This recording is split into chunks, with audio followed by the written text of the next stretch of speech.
I recently went on a 7-day knitting tour and I had the absolute time of my life. I filmed 3 vlogs of the first 3 days of the tour, each video covering its own day. So if you're interested, make sure you check those out. But in this video, I'll be covering the next 2 days of the tour. So days 4 and 5 in one video. So stay tuned because this will be a good one. In contrast to the cozy knitting with sheep on day 3, day 4 felt exhausting in comparison. That is because day 4 was a travel day, which started with an early breakfast at the hotel where we were about to check out, before heading to our next day, the beautiful Loch Lein Country House, which is where we'd remain for the next 3 nights. But instead of going straight there, we made a little stop at the Flying Boat Museum to shop some yarn from Ballyhara Fibre's trunk show after exploring the museum, and then we learned how to make some Irish coffee, which was great timing because at this point I felt like I really needed an Irish coffee. Now it was time to head to our next day, and dare I say my favorite stay in the tour,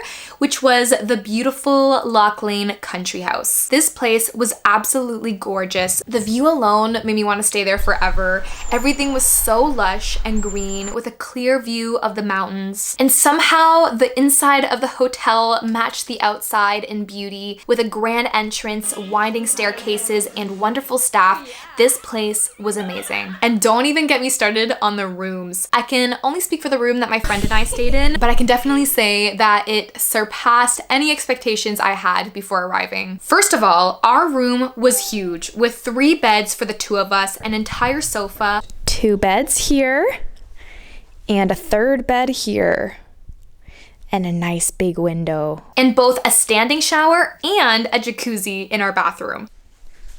Wow, that's a nice tub. But the best part of this room was the view from our very large window. We could see everything from this window. The many trees, the mountains, and the sun rising and setting. But at this point, it was still early in the day, so we still had much to do before we'd get a chance to unwind in our cozy rooms. So after unloading our luggage, we then went straight into the dining room to start our workshop with the amazing knitwear designer, Carol Feller. This was actually my first ever experience with a knitting workshop, so I don't have much to compare it to. But what I can say is that I definitely learned a lot from this workshop, and I did really enjoy it. And it might have had something to do with the large windows encircling the room we were in, giving us a clear view of the landscape outside while we listened to such a wonderful teacher explain things to us in a way that was so easy to understand. This workshop was centered around garment knitting and how to adjust a pattern to make sure the garment that you're knitting fits you the way you like. I thought the workshop was very interesting since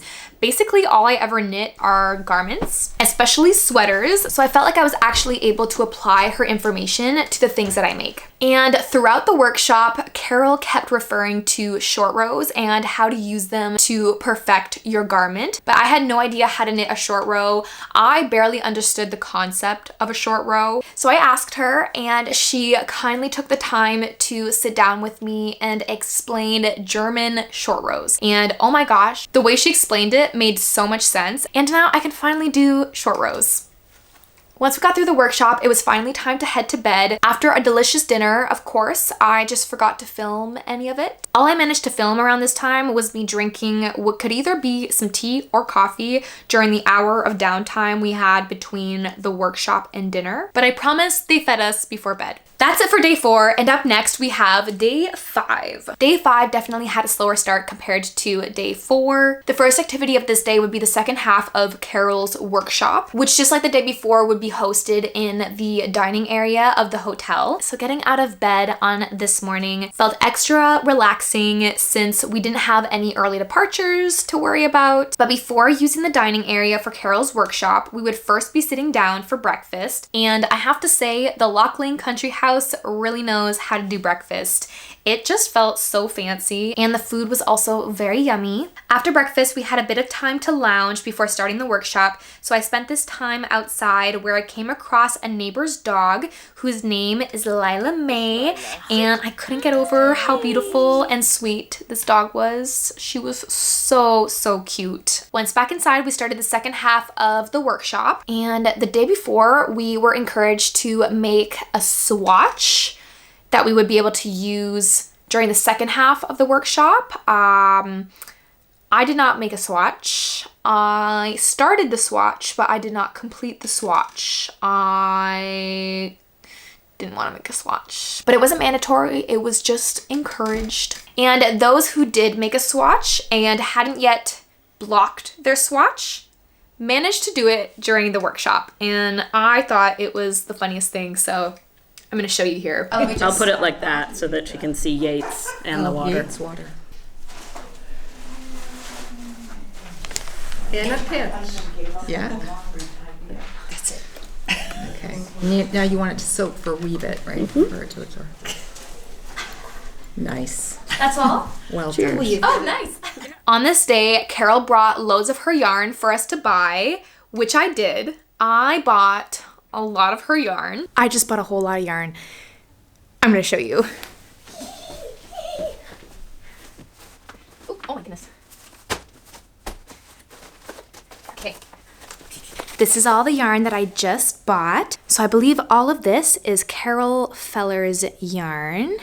So I bought this one, and then I'm gonna make a sweater with all 3 of these colors. Then I got this yarn. So this is the same as this one. So I'm going to make maybe like a small little top with each one of these yarns. And then I got one of these. I wanted to get 2 more of these skeins and have a total of 3 to make it like a cropped sweater of some sort. But she only had 1 skein in this color, but I got it anyways because I love this color. After finishing the workshop, we enjoyed a wonderful lunch in the lounge of the hotel before boarding our bus and heading to our next stop at Ross Castle, where we got a chance to explore a bit and take all of our photos before hopping onto the Lily of Killarney for a lake cruise of Loch Lein. Well, folks, you're all part of the tour, is it? Yes.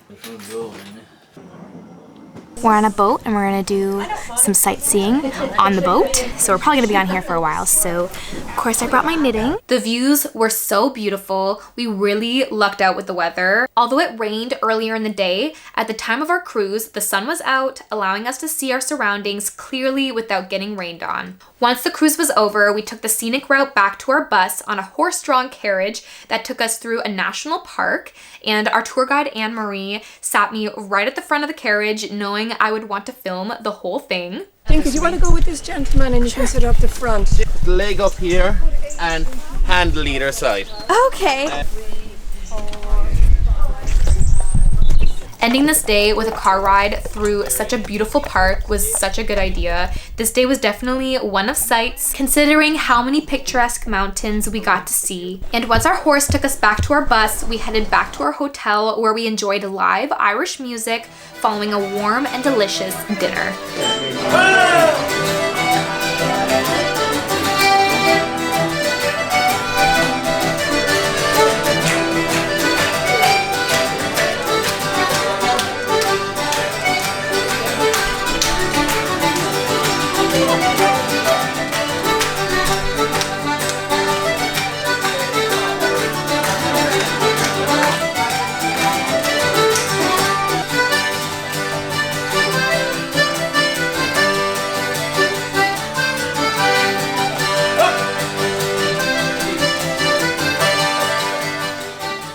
And during this Irish music performance, I actually went up to sing with the performers, which was definitely not my intention.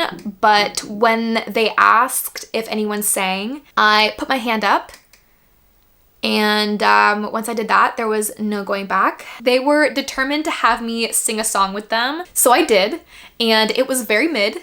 The only song that I could think of was Hallelujah, which I don't even really know that well anymore. I was also extremely nervous, and I was sick at this point. So singing was a struggle, but I'm still glad that I did it because it felt really out of my comfort zone, and I truly believe that it's important to do hard things.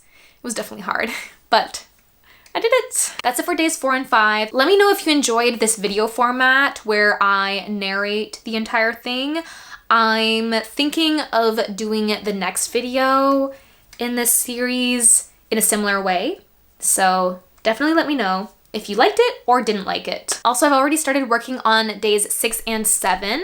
So stay tuned for those videos or video. I haven't really decided if I want to include both days in one video like this one, or if I want to do a separate video for each day. So I guess we'll see. Anyway, if you enjoyed this video, don't forget to subscribe and let me know what you think in the comments down below. But thank you guys so much for watching, and hopefully I will see you in one of my next videos. Bye!